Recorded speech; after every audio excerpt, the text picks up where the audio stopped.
Viljandi suusaelu keerleb Bergmanite ümber. Urve ja Heino Bergmani eestvedamisel valmis Holstre Pollisse suusamaja. 1960. aastatel oli neil Loodi algkoolis spordikooli laagrid nii talvel kui suvel. Esimesed rajad tehti Loodi baasi ümber. Elmar Ardma initsiatiivil korraldati 1966. aastal esimest Sakala maratoni, mis kulges marsruudil Viljandi, Sinijälliku, Loodi, Holstre, Holstre, Nõmme, Viljandi. Holstre maastik oli tore, aga metsik ja kinni kasvanud. Tuli idee sinna suusaradasid teha, on Heino meenutanud.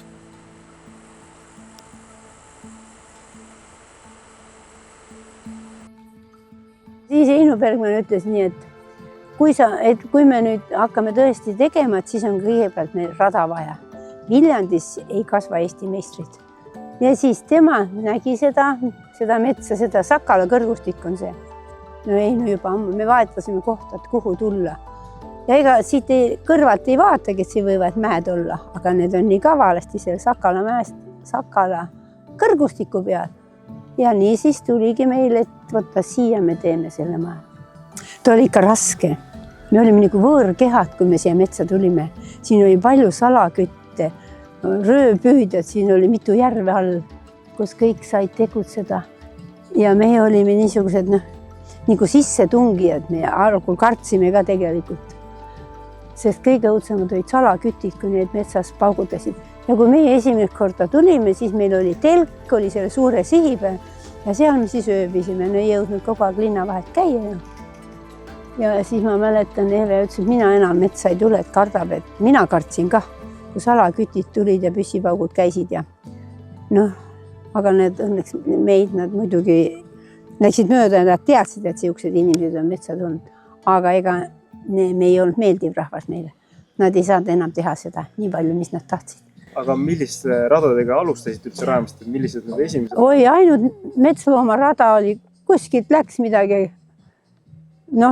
Suure sihi pealt läks üks metslooma rada, aga siis me lihtsalt hakkasime ise otsima, kus olid ilusamad tõusud ja laskumised ja me nägime ikka väga palju. Me tegime neid kurvi ja asju kõik ümber, et looduslikult jääda kõik ja kõik need mäed sisse võtta. Aga mees oli hea mõtlemisega ja koos tegime kogu aeg ja nii tulid need ilusad ja võimsad, aga kui palju need A-unnikuid sai küll ümber tõstetud ja uuesti tehtud.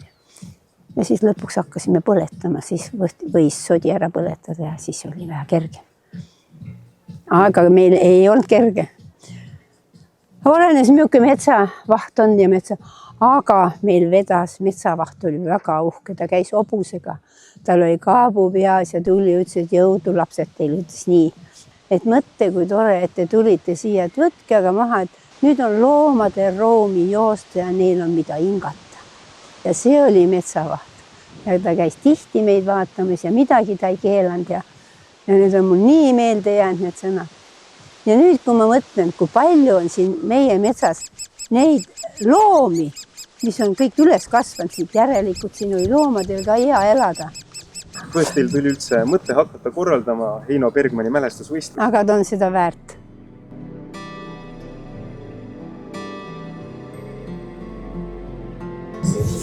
Aga kas te teate ka, kes on Heino Bergman? Jaa, ma olen kuulnud seda nime. Mis on esimene asi, mis seostuks Heino Bergmaniga? Holstre Polli rajad. Tema on olnud see, kes on need ringid koos Urve Bergmaniga välja mõelnud ja iga kord, kui ma siin raskustes rügan nendel ringidel, siis ma mõtlen sellele, et see on kellegi elutöö ja see on hästi väärtuslik. Ta oli ka, ütleme nii-öelda põhimõtteliselt ka nagu vanemate eest. See elukool ja töökus ja kõik see spordi tegemine ja see tuli Urvelt ja Heinolt. Enne kõike tegi tööd. Et ikka ühe sellise keskuse rajamine. Kui teised rajasid ükskõik midagi muud endale, siis tema rajas selleks, et tööd saaks teha. Et oleks lihtsam teha hiljem. Tema puhul ma ei jõudnud teda ära austada, ma elu lõpuni teda teietasin sellest, et ma niivõrd austasin seda inimest, tema oleku, tema töökuse, tema aususe ja ta oli tegelikult hästi tore, ta oli ka naljamees. Tähelepanu, valmis olla. ja ongi päeva esimene start antud. mis toob teid igal aastal siia tagasi? Kahjuks ma ei ole igal aastal saanud käia, aga mind toob ikka see tagasi, et see on minu kodurajad ja minu esimene treener. See ei ole kindlasti muutunud, et alati vesi vuliseb ja lumega on nagu on. Aga alati on ära peetud, vist peaaegu alati. Treenerile rõõmu tegemiseks, et ikkagi kõik lapsed peavad kohal olema. Mind tõi täna sellele võistlusele see soov, et ma eelmine aasta ei saanud käia ja siiamaani mõtlesin, et seekord pean selle vea parandama ja võtsin kaasa ka enda noored sportlased Tallinnast ja on olnud üks mega lahe päev. See on traditsiooniline võistlus, kevadine, ükskõik mis tingimustes, aga toimub. No ikka see, et kõik pere tuli ja siis pidigi ise ka tulema. Kuna mina treenin ka Urve Bergmani all, siis tema abikaasa mälestusvõistlused on alati olnud ikkagi südamelähedased ja ka Eesti talve viimased võistlused, et ka see on see üks põhjus, miks ma täna siin olen. No siit ma ei saa eemal olla, sest et ma olen siin nüüd Urve ja Heino Bergmani õpilane ja me olime siin, mina olin siis väike, kui me seda Olstrepolli kohta avastasime ja hakkasime neid suusaradasid siin tegema, et kuidas ma saan siit eemal olla. No ei saa. No kindlasti mälestus ja vanad kamraadid kokkusaamine ja no vinge üritus ju. Miks sulle meeldib suusatada? Sest lõbus. See on nagu teistsugune sport, mida ei tehta maailmas väga palju. Ei ole nii tavaline, nagu erilisem. Seal on nagu nii palju aspekte suusatamise juures, mis mul järjest vanemaks saades on nagu huvi hakanud pakkuma. Et lapsena meeldis lihtsalt suusatada, meeldis hüpata. Mul meeldis hästi palju mäesuuska sõita, lumelauaga sõita. Mida vanemaks said, siis tuli mingi aeg suuskade määrimine. Täna määrin ka Eesti koondisele sellest hooajast suuski. Jälle üks siuke, kuidas öelda, väike suusaunistuse täitumine minu jaoks. Teine pool oli see keskus olnud, kus eeskujuks isa, vanaisa olnud mõlemad, et see radade tegemine asi, see on minu jaoks samamoodi olnud nagu osa suusatamisest. Ise võistlemine on alati see, mis kuidagi on ka võlunud, et ehkki täna enam igapäevaselt trenni ei tee, aga start ikka tahad minna, maratonidel ikka tahad osaleda. See on see treeneri pool, treenimise etapid rohkem hakanud võluma. Minu jaoks see suusatamine nagu tervikuna on nagu, ei saa sellest üle ega ümber, see nagu võlub. Ja mis sulle näiteks tänase juures kõige rohkem üldse meeldis? Võib-olla see, et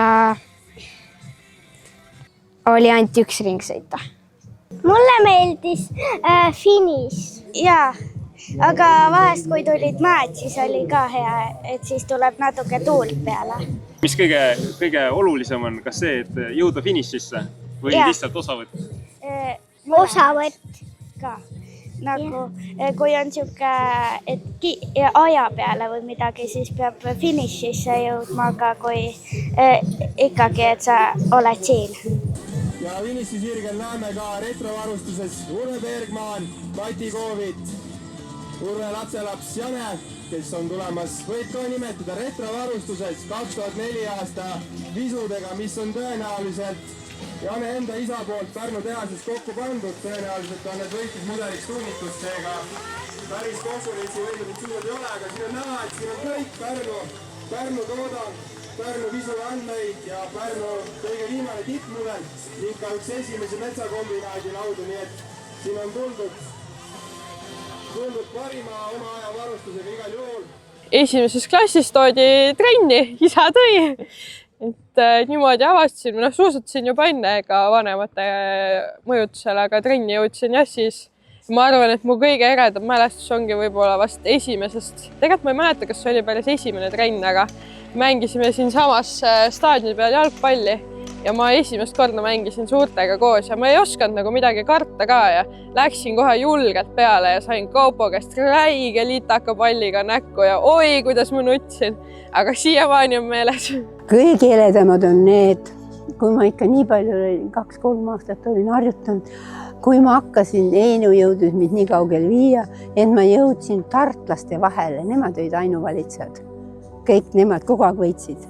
ja kui mina siit maatüdruk sinna vahele läksin, siis oli mul nii huvi orbiit neid Abel, Herbert, treener, kui mingid kontrolljooksid, siis alati vaatasid, et kuidas see Bergmann nüüd mäest alla läheb nii tümma, aga üles tuleb väga hästi. Nii et igal pool olid kohe kontrollid sind väga-väga. Sest Abel oli eluaeg harjunud võidutsev. Muidugi ta olid kõvad tüdrukud ja kõik. Aga nüüd üks mina tulin sinna vahele. See oli väga raske. Siin sinu selja taga on üks tõus, mille nimi on Kasemets. Ma mäletan, et alati, kui me treeningutel mõnda sellist natuke ebatsensuuremat sõna kasutasime, pidime sinna saeppruu vedama ämbritega. Ja nüüd, kui ma seda läbi, siis ma alati meenutan, et okei, minu panus on siin ka. No see oli üks algusaastatel, kui ma keerasin ühe teatevõistluse käkki. Kukkusin, side läks seal katki ja ma katkestasin ja siis Eino tegi natuke ikka kõvad sõnad, et ma keerasin teistele käkki ja peale seda ma arvan, ma olin üks kõvemaid mehi esivahetuses ausalt öeldes, et see oli elu õpetas, ütleme nii siis. See sai alguse sellest, et mina abiellusin koolivõimlise õpetajaga, tema oli siis Eino Bergmann, mina olin lõpuklassi tüdruk ja ma olin kogu aeg võimlesin. Mulle meeldis see võimlemine, tegelikult ta nii otsis suusatajad ja siis oli võistkonnas olid poisid tüdrukud, aga üks tüdruk oli puudu. Ja siis ta võttis mind võistkonda, aga mis ma siis tegin? Ma olin ju vana võimleja. Otepääl oli nii raske mägi, kus oli Antsumägi. See tuli nagu hüppemäe trampliinist alla ja ma tegin siis koos suuskadega selle Eluisa kukerpalli nii on ja mõlemad suusad olid katki. Aga võis vahetada ainult ühe suusa ju. Aga siis oli üks Otepää poiss ja ütles, et mida sa nutad, et võta minu suusad ja sõida lõpuni. Ja nii mina läksingi sohiga lõpuni, aga vähemalt oli vaja, et ma lähen. Ja see oli minu esimene sõit siis. Ja siis hakkaski mu suusatamine nii meeldima, et siis hakkasin Eino Bergmanni juures, hakkasin siis harjutama suusatamist. Mina mäletan seda, et ma pidin igale poole kaasa minema. Suusad olid all ja nii ma kulgesin. Laagrist laagrisse. Mul olid punased pisivisud olid vist esimesed. Samases üleval Kivitaimla ääres oli puuriit ja seal ma nendega sõitma õppisin. Ühteviisi võib öelda, et mul pääsu ei olnud, aga teistviisi on see, et ma ise olen kogu aeg tahtnud. See on nagu minu jaoks avanud järjest uusi teid.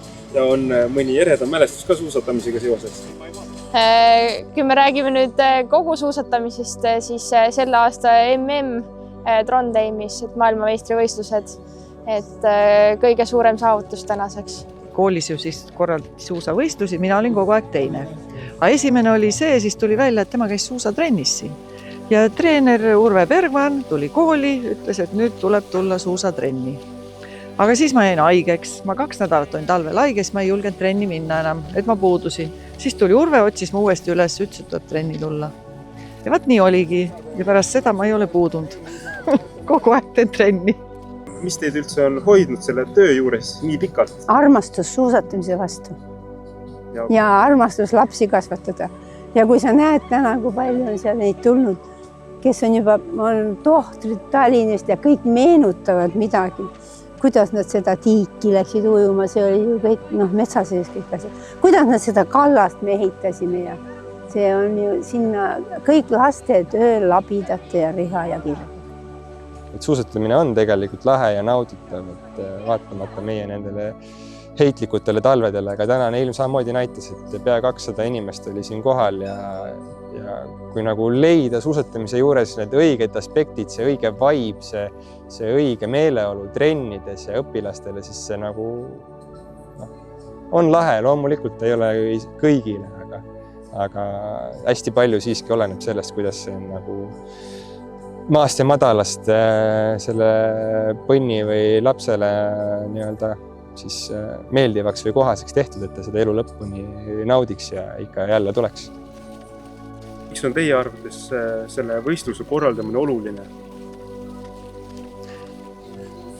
No see on oluline tuua kokku igas vanuses suusasõpru ja motiveerida neil ikka edasi liikuma.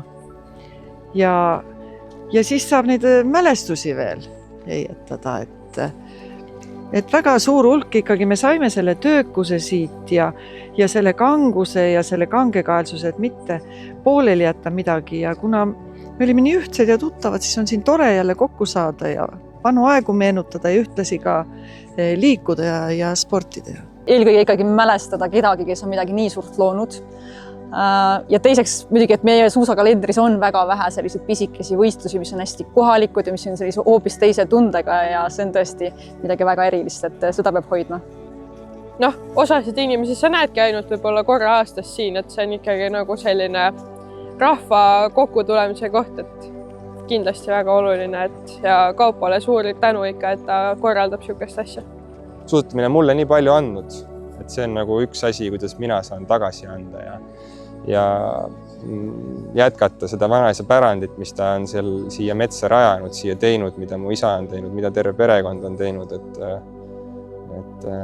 see ongi see, mis minul alati sütitab, et seda võistlust teha.